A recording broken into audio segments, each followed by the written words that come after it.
Tuesday, October 15th.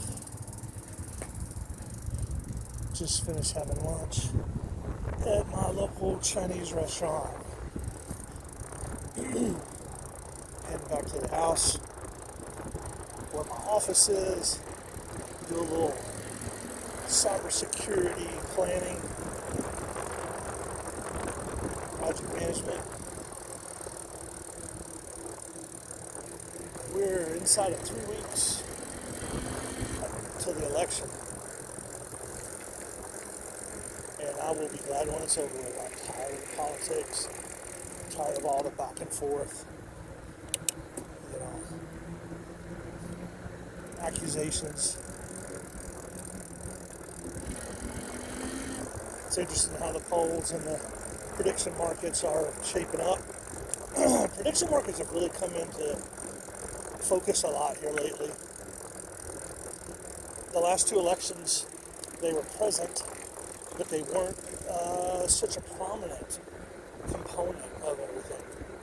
But now they're becoming more prominent. Now, the downside of that is the prediction markets are not being good on Kamala. I can tell you in years past, like in 2016, it really slanted towards Hillary big time. And I bought a bunch of Trump yes, and ended up making out real well. Because essentially how it works is, just say they're both equal, then a yes or a no would sell for 50 cents outside of what you would call the bid-ask spread. But essentially, if the yes is 50 cents and no is 50 cents, and then Trump will go on and win the election, his yes that you bought at 50 cents is now worth $1. Right? So you buy for 50 cents and you get $1. So what you're doing is taking the other people's money that bet on the other candidate or bet the other direction.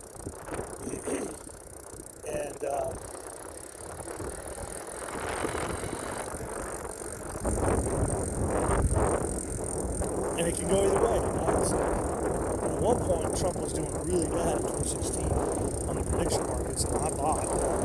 It all settled out at $1. It was really, really nice run. It was nice that Trump won. It was nice that I got all that money. The sad thing about that year was that was when my parents died. And they both died in November, within 12 days of each other. So it was kind of a bittersweet time. In 2020, the election prediction markets were a little bit more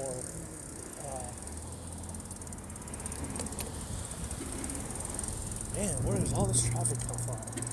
The prediction markets are a little bit more even, and the interesting thing is the polls were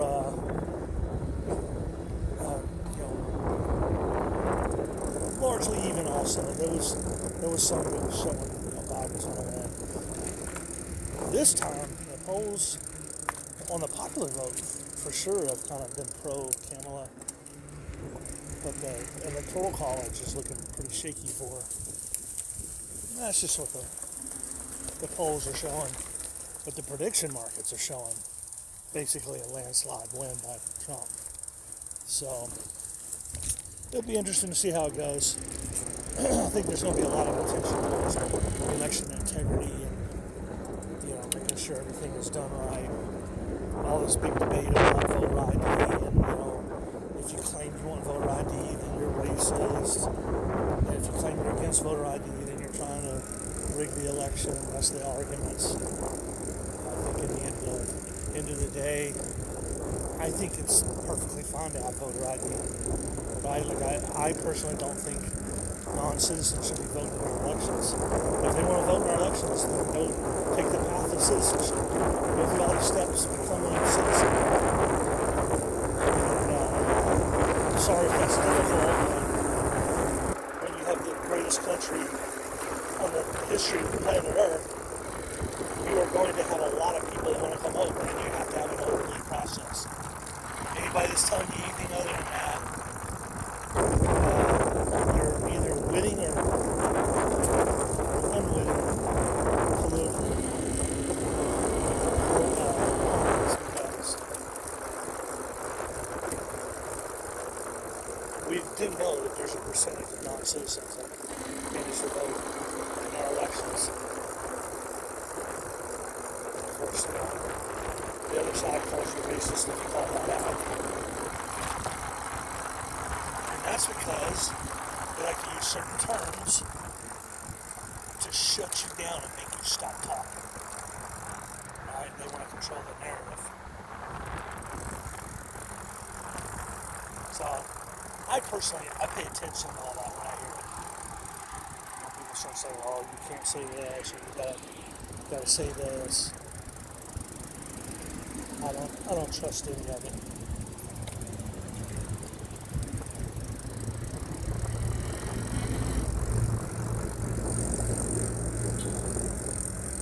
Right now, there's a lot of talk out there about these accusers coming forward to accuse Tim Waltz of some pretty bad stuff having to do when he was involved with a lot of youth and going to China all the time. And I don't know. The guy, just in general, just kind of, I don't want to say creeps. I mean, it kind of creeps me out. Right?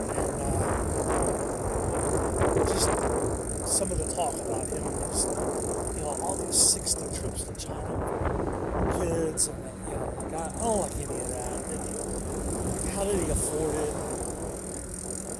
He was a school teacher at the time. There's talk about him got fired from the school. Unclear circumstances. So this is all going across Twitter, right? And I'm just a skeptic. Like when I hear this stuff, I'm a skeptic. And it doesn't mean that I'm supporting or rejecting, but I worry about these unsubstantiated claims. And I'll tell you why I consider them unsubstantiated. First off, are you telling me that when they vetted him for vice president, they didn't uncover any of this? This is the first time it's coming out? Like that doesn't make sense to me. And if they did uncover it, they probably checked into it and realized it wasn't so. So I highly doubt there's any weight to this. I think it is all smear campaign. And I don't like that because people on the right think, by all means necessary, discredit them, take back the election. I get all that. I get that the ends justifies the means mentality. I understand it, but I don't agree with it. I do not believe the ends justifies the means. Because if Tim Waltz didn't do any of that, it's not fair to put that out there. But I've noticed with this conspiracy stuff that it's all this rolling wave of what's about to come out. Right? Like they're about to go public.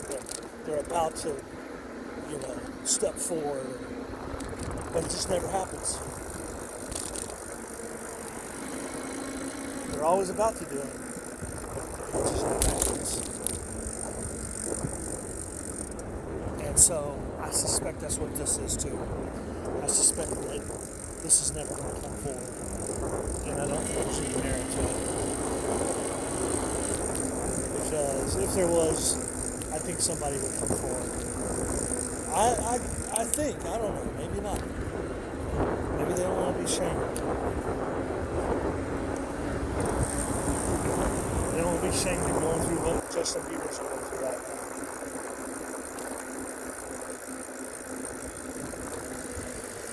Knowing that everybody knows what he did.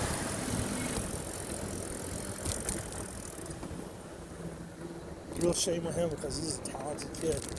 He didn't need to do all that. Somebody made him think he did. I blame that on his parents.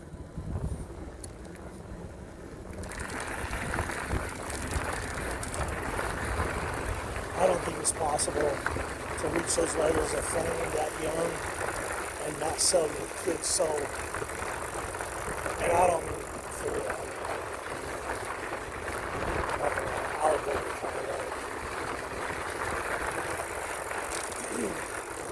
So as much as I want Tim Walsh to be discredited, and I don't like how goofy he acts and kicks his legs when he walks, I don't like all that. I'm trying to like hide energy. What he looks is uncomfortable in his own skin. And I think he makes plenty of like straight up screw ups. I don't think we need to invent anything for this guy.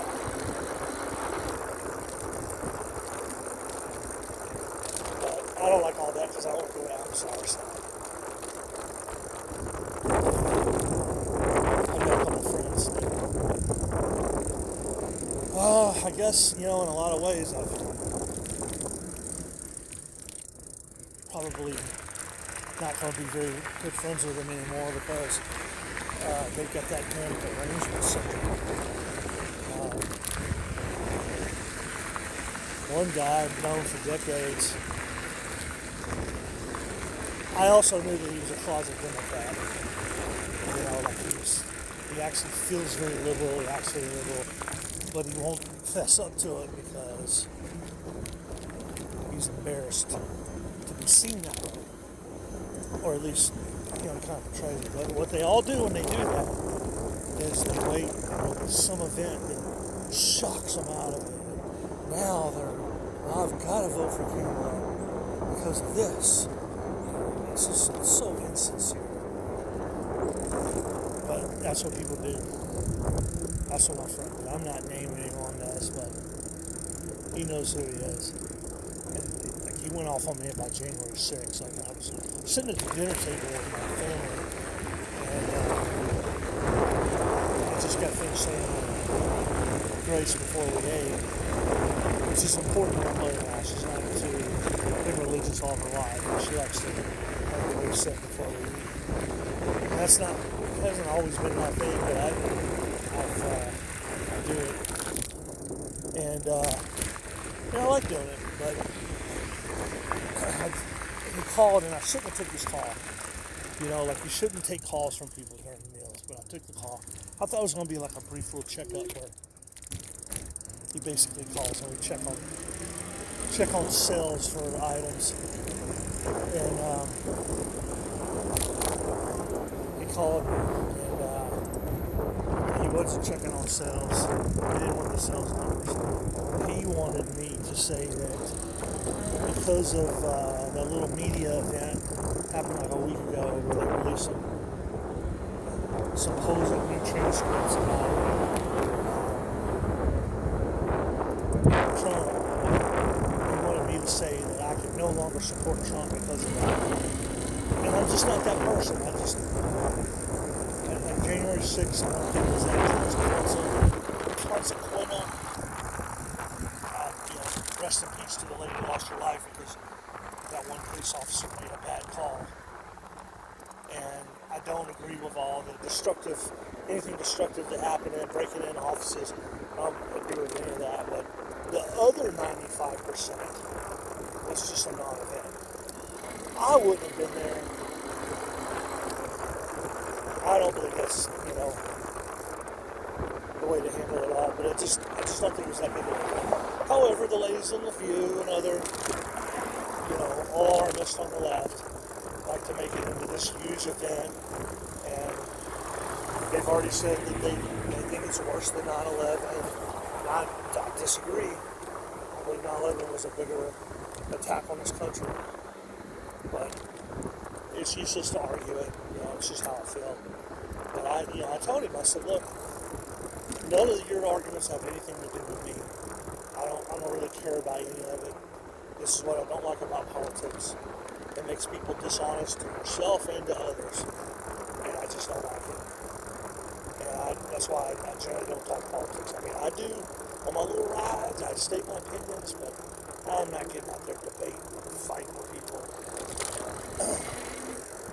And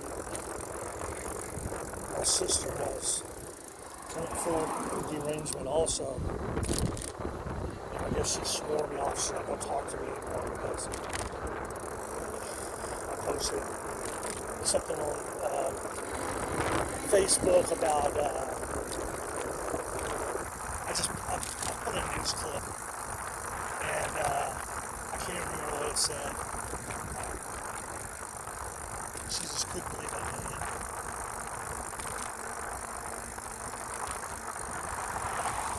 So I would be glad that this election cycle's over with.